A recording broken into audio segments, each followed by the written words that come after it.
जय माता दी। राधे राधे दोस्तों। आज की वीडियो में हम जानेंगे नवरात्रि पूजा के लिए हमें क्या क्या सामग्री चाहिए होगी। देखिए, चैत्र नवरात्रि आने ही वाली है और नवरात्रि पूजन में हमें बहुत सारा सामान चाहिए होता है, क्योंकि पूरे 9 दिन तक माता रानी का पूजन करना है। आज की वीडियो में मैं नवरात्रि पूजन की सारी सामग्री है वो आपको दिखाने वाली हूँ। तो पहले है वो लिस्ट बना करके आप पूरी सामग्री की व्यवस्था कर लीजिएगा। तो चलिए मैं आपको सामग्री बताती हूँ। तो सबसे पहले हम एक चौकी या फिर पटड़ा ले लेंगे। उसके बाद में माता की जो भी फोटो या तस्वीर आपके पास है वो आप ले लीजिएगा। भगवान गणेश जी की मूर्ति हमें चाहिए होती है। साथ में ही हमें चौकी पर बिछाने के लिए लाल रंग का वस्त्र चाहिए होता है। माता रानी को उठाने के लिए हमें नई चुनरी लेनी होती है और एक चुनरी हम जो नारियल लेते हैं पूजा के लिए उसको उठाने के लिए हमें लपेटने के लिए चाहिए होती है। साथ में ही हमें जवारे बोने के लिए एक मिट्टी का बर्तन या फिर किसी भी तरह का बर्तन आप ले लीजिएगा, या फिर आप सीधा जमीन पर भी जवारे बो सकते हैं। साथ ही हमें जो चाहिए होते हैं और कलश की स्थापना करने के लिए मिट्टी का एक कलश हमने यहाँ पर ले लिया है। आप चाहें तो तांबे का भी कलश ले सकते हैं, तांबे या पीतल का भी। और कलश को ढकने के लिए हमें ढक्कन जरूर से लेना है। साथ में ही हमें आम के पत्ते लेने हैं, या फिर आम की जो डाली आती है ऊपर की वो आप ले लीजिएगा, क्योंकि माता रानी की 9 दिन तक जब पूजा होती है तो ये पत्ते हैं वो सूख जाते हैं। साथ में ही हमें नारियल चाहिए होता है। जटा वाला जो पानी वाला नारियल आता है वो आपको लेना है। आप जा करके देख लीजिएगा, इसके अंदर पानी होता है, वो आपको लेना है। साथ में ही दीपक हमें लेना है।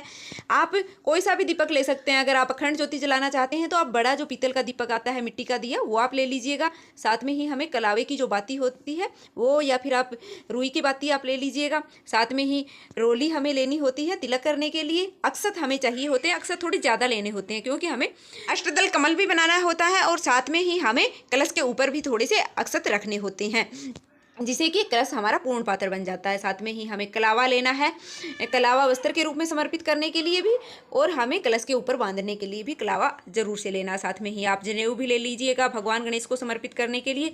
दक्षिणा हमें चाहिए होती है। दक्षिणा हमारी पूजा में रही कमियों को पूरा करती है, तो दक्षिणा अवश्य ले लीजिएगा। साथ में ही धूप हमें चाहिए होती है। तो पूरे 9 दिन की सामग्री के लिए हमें बहुत सारी धूप है वो लग जाती हैं।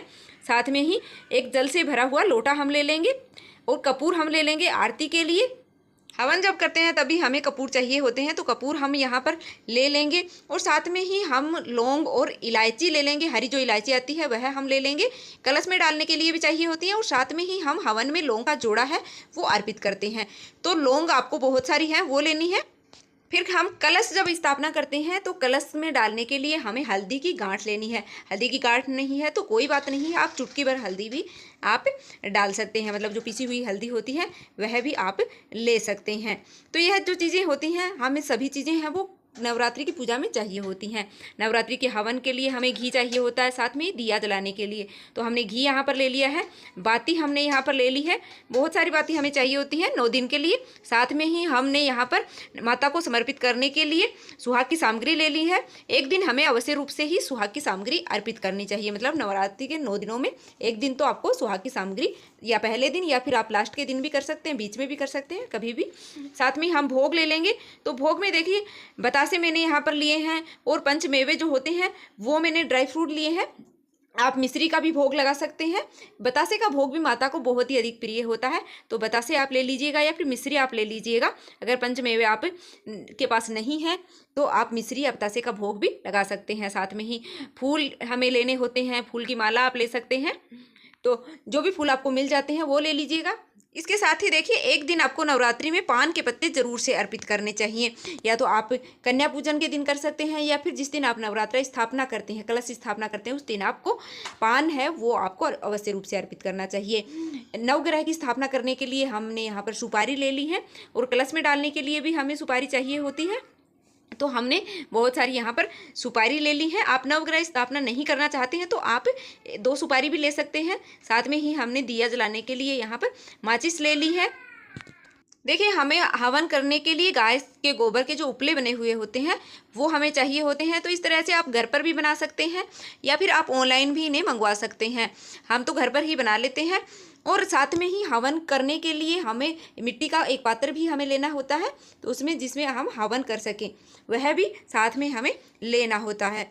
अगर अभी तक आपने हमारे चैनल को सब्सक्राइब नहीं किया तो प्लीज़ चैनल को सब्सक्राइब कर लेना, क्योंकि नवरात्रि से जुड़ी सभी वीडियो आपको इस चैनल पर मिलने वाली हैं। हमें कोई भी ऋतु फल यहाँ पर ले लेना है। माता को फल का भोग लगाने के लिए हवन की सामग्री मैंने यहाँ पर ले ली है। जब हम हवन करते हैं तो उसमें आहुतियाँ देते हैं, तो उसके लिए हवन की सामग्री ले ली है, साथ में ही गंगा जल भी मैंने यहाँ पर ले लिया है। तो यह संपूर्ण सामग्री है वो हमें नवरात्रि पूजन के लिए चाहिए होती है। और देखिए सामग्री को आप कितना भी बढ़ा या घटा सकते हैं, आप सरल तरीके से भी पूजन कर सकते हैं बिना कलश की स्थापना किए भी। और आप अगर कलश स्थापना करते हैं तो कलश भी आप ले लीजिएगा, अन्यथा आप सरल से सिंपल से भी सामग्री आप ले सकते हैं। तो यह संपूर्ण सामग्री हमें नवरात्रि पूजन के लिए चाहिए होती है। माता रानी है वो हमारी आस्था से प्रसन्न होती हैं, हमारी सामग्री से नहीं। आपको सच्ची श्रद्धा से माता की पूजा करनी चाहिए। सामग्री आप कम या ज़्यादा कर सकते हैं। तो वीडियो कैसी लगी है आप कमेंट करके जरूर बता देना। कमेंट बॉक्स में जय माता दी अवश्य लिख देना और चैनल को सब्सक्राइब करना बिल्कुल भी मत भूलिएगा, क्योंकि नवरात्रि की संपूर्ण वीडियो है वो आपको इसी चैनल पर मिलने वाली है। वीडियो पसंद आई है तो लाइक कर दीजिएगा।